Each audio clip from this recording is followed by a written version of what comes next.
Hello everyone, welcome to the next episode of my Shipwrecked survival series. So today I was going to go through building a stables, and as I started to dig the foundations for the stables, we fell into this cave. So just got a little clip of me exploring this cave. But what I wanted to cover today was different different ways of making your buildings look good, just using some really simple methods. So once we get back to the surface, I will go through how I plan out a building.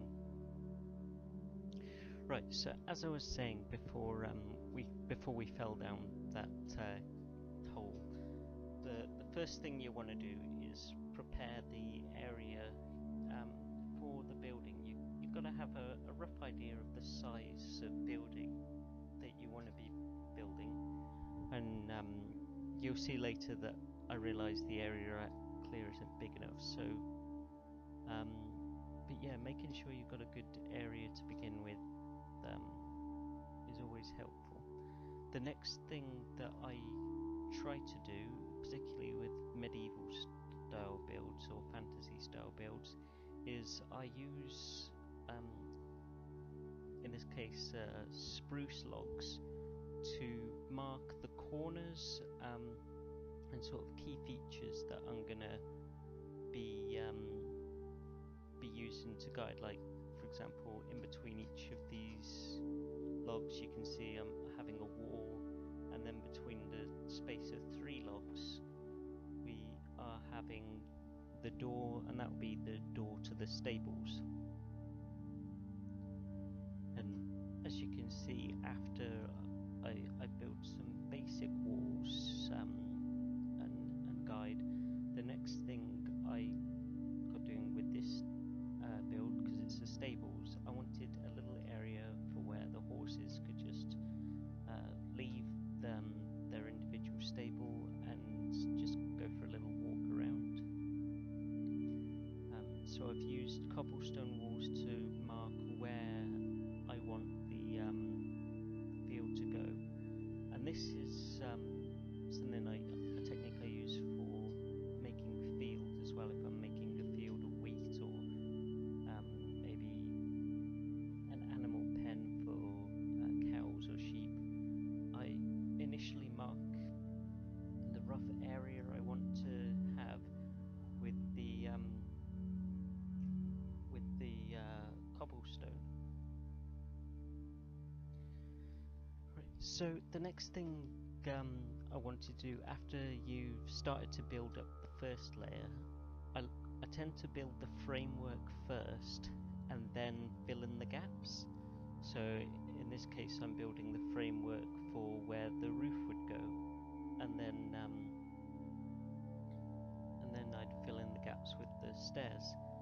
And I tend to use not oak. I tend to use logs for the beams going across in the rafter beams, because it makes placing the stairs for the roof a lot quicker and easier. It does use a lot more wood though, so you've got to farm a lot more trees. And then before, in this particular case, so an important thing for building, particularly when you're playing in survival, is be aware of anything around you. In this case, as I was building, I could hear the pillagers' voices in the background, so I went looking for them. It was only a small group at least, but you've got to be aware of what's going on around you. And as you can see here, by putting the beams in across, you're able to really quickly put in the stairs to make the roof. The roof in this case I'm using a mixture of spruce and dark oak to fill in the gaps.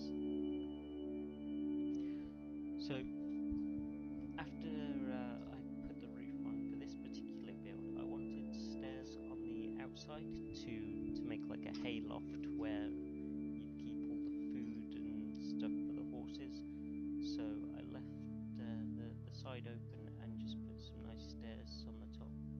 And then once that was done, I felt the main structure was pretty much complete. And so I went on to building the wall, and a really good way of making the walls look like they're just put together quite cheaply is making them look uneven. You can do this by putting stairs and slabs on top of the wall, putting bushes growing over the wall to make it look overgrown.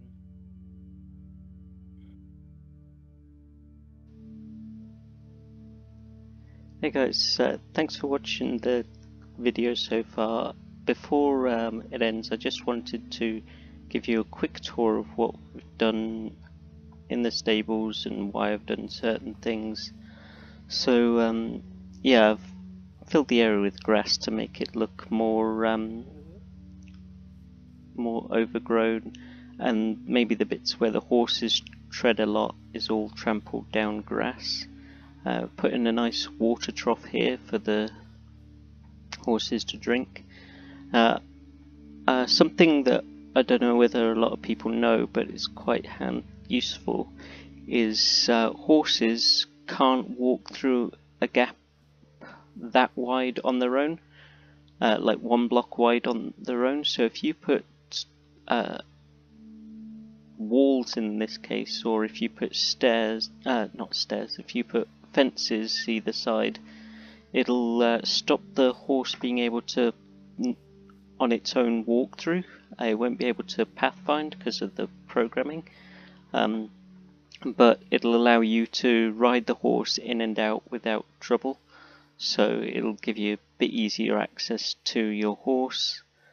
And then over here we've got the stairs leading up. I've got to get some better lanterns, but I need to make an iron farm before I can do that. That should be coming in a few episodes time, building that. And then up here we've got loads of hay and a little bed for taking a nap in after a long ride if it's getting late and dark outside. But yeah, I hope that you've enjoyed the video so far and it's helped give some useful tips for building. If you have any suggestions for names for the horses, we've got 3 in this one, including a little baby horse and 1 white one in this one. Got any suggestions for naming the horses? Put them in the comments below, and we'll pick the name you like best, and yeah, we'll name those horses once we get some name tags. But yeah, I will see you next video.